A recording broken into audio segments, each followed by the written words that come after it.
What's going on, everyone? So earlier today, you saw the Brooklyn Nets and Los Angeles Lakers pull off the trade. The Los Angeles Lakers got Dorian Finney-Smith as well as Shake Milton in exchange for D'Angelo Russell, Maxwell Lewis, and 3 second-round picks. It also freed up some cap space for the Lakers as they look to try to make some trades, make some pushes to end up becoming a contender. Now, many of you, if not all of you, are aware that I am a Laker fan and I have a Laker channel, and I've talked heavily about this on the Laker channels, but here being just like a general sports channel, I want to be able to talk about both sides and kind of focus more on the net side of things. If you want more focus on the Lakers side of things, please check out my Laker channel, As It Stands Lakers. But I want to kind of talk about how this impacts the Nets as well as the Lakers, where obviously the Laker channel is more focused on the Lakers. But diving right into it, kind of touch on the Lakers briefly, and then I'll get into the net side of things. Again, if you want more Laker stuff, go check out As It Stands Lakers. But for the Lakers, obviously they get their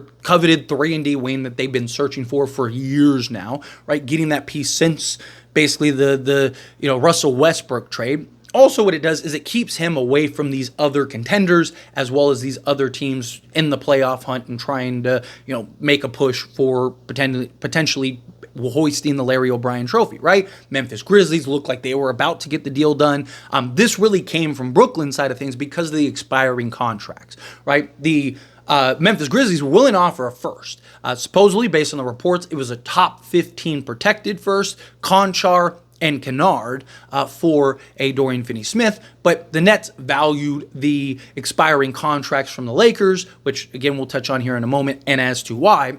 But from the Lakers side of things, again, get that coveted 3-and-D wing. They also get just a quality bench rotation guy, a guy that can light it up. I mean, his last game with the Nets was like 16-12, shooting like 39% from three. Gives them some added shooting for a guy and like a Maxwell Lewis that wasn't even in the rotation and is probably years away from really properly being in the rotation. So to just get a piece to add to the bench depth on a team that really lacks bench production this season in the Lakers, and then also getting another guard, 6'5", that can play either guard spot, but also make plays and kind of take the pressure off, especially if the Lakers go to make another trade and unload like a Rui Hachimura or a Gabe Vincent or any of these other guys. So I do expect the Lakers to continue to make moves. I do expect the Lakers to continue to make trades, but ultimately I think this was a great move for what the Lakers need. Now from the Brooklyn Nets side of things, this, in my opinion, for the Nets was big, right? Because it checked off all the boxes that they wanted. Yes, they didn't get the first that they originally wanted, but I even talked about it on here. I talked about it on other channels. Like, what team was really given a first? I mean, even the Memphis Grizzlies, it was top 15 protected, right? So basically, it's about as close to a second as you can get, right? So not all firsts are created equal. Conchar and Kennard and the long-term money and lack of financial flexibility really was the difference maker in this. They end up getting 3 seconds, which just gives them assets. They have like 31 picks total now. Again, just gives them the assets to really stack up to if that big marquee guy ends up becoming available, say a Giannis becomes available and supposedly he's interested in a Brooklyn Nets team. Now you have the assets and the pieces to now go and make that move, make that trade. Also, you keep the debt clean, right? You got Ben Simmons and his contract falling off the books. You were able to get expiring for Dennis Schroeder. You were able to get and assets. You were able to get expiring contracts for Dorian Finney-Smith as well as Shake Milton. So you get some flexibility there. Maxwell Lewis gives them just a young player that they can evaluate this season, kind of see, okay, is he a guy that we kind of want in our long-term plans, kind of spend the time developing him and growing him, or do we just let him go? He does have a non-guaranteed next season. Clean, easy, just let him go. And again, clear off the books. He's making like $1.8 million, so it's nothing that's going to hurt the Brooklyn Nets.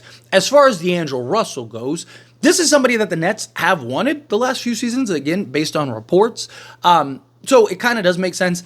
It also gives them kind of the flexibility depending on what do they want to do, what direction do they want to go, right? Do they want to kind of keep these guys and be some level of competitiveness and, still, or do they want to just go full tank mode? A lot of people think that D'Angelo Russell is going to be on the buyout market. That's a very real possibility.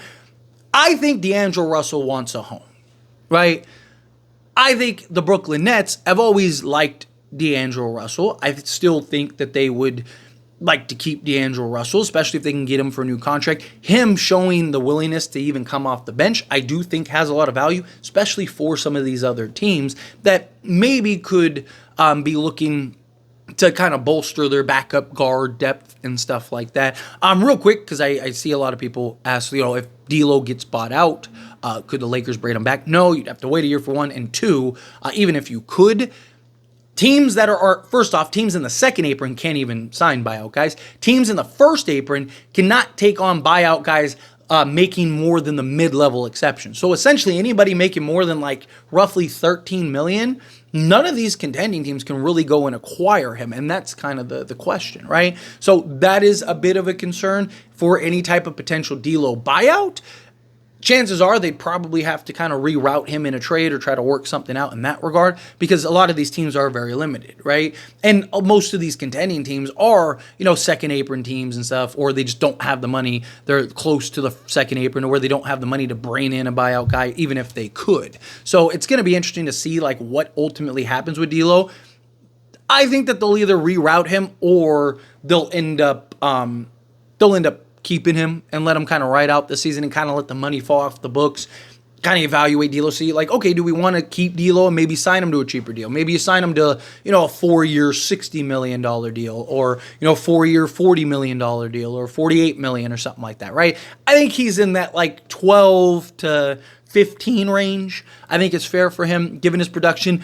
With the Lakers, he's essentially fallen out of favor. He was kind of a redundancy, especially alongside Austin Reeves. Him going into the bench role, yes, he had his games, he had his moments, but his role and opportunity was diminishing more and more and more. You just saw the writing on the wall that this was going to happen, that this was kind of an inevitability for him. Where now if he goes to a team like the Nets, it allows them to, one, get some shooting. If he can kind of get back to the production that he was last season for the Lakers, that could actually be a very good asset for the Brooklyn Nets as just a piece to keep. They've always been fond of D'Angelo Russell. I don't think he's a bad player. I think in the right position with the right team and you don't have all these redundancies, I do think he's a guy that can have an impact. He can make plays, shoot the basketball, right? He bought in a lot more and was a lot better defensively with the Lakers, particularly this year, than he's been in a very long time.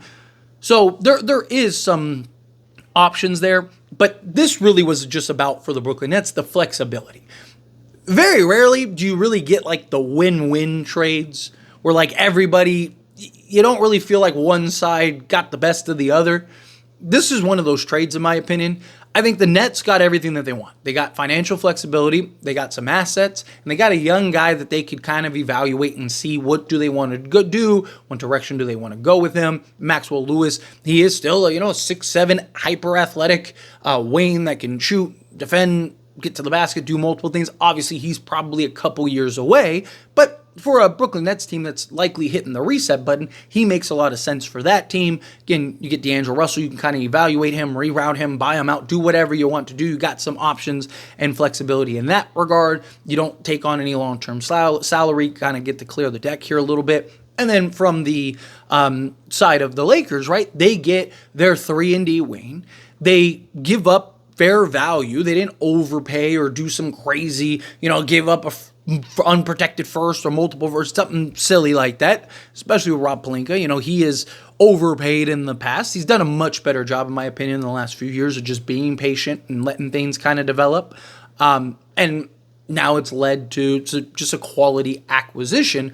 But Lakers get their kind of coveted 3-and-D wing, somebody that they really needed, somebody with experience who has kind of been there, done that, guy who can hit big shots, who understands his role, plays his role excellent, a veteran guy, but still young enough to be a real contributor and piece for the next, 2-3 years. He very likely will probably work out a new contract with the Lakers next season or this offseason. So getting some flexibility there. Lakers also get a guy in Shake Milton who have non-guarantees the next 2 years, so he's a cheap, valuable asset that they can use, maybe reroute in a trade to add on and tack on some extra salary, or just be a guy to come off the bench and give you some production, kind of be that microwave vacuum scorer off the bench that can make the occasional play. Don't hate the idea. I really do. I thought that this was a genuine win-win for all parties and all sides involved. I think that this is something that, again, you look at, you just go, okay, cool. Like, I understand why both sides did this. Both sides got what they wanted in the deal. Good job from both Sean Marks and Rob Pelinka. But Anyway, as always, this is a discussion. Pass the question on you. Let me know your thoughts and opinions down in the comments below. What do you think? How do you feel? What are your thoughts? What were your opinion on this trade? What did you think from the Lakers side? What did you think from the Nets side? Kind of mixed in the middle. Do you think that this was a fair trade for both sides? However you feel, whatever your thoughts are, I love to hear it. So let me know down in the comments below. That being said, if you haven't liked this video, hit that like button. Helps me a lot. Helps me enjoy these types of videos, and I truly appreciate it. Not subscribe to the channel, hit that subscribe button. Turn on the bell notifications. Appreciate y'all. See you in the next one. Thank you.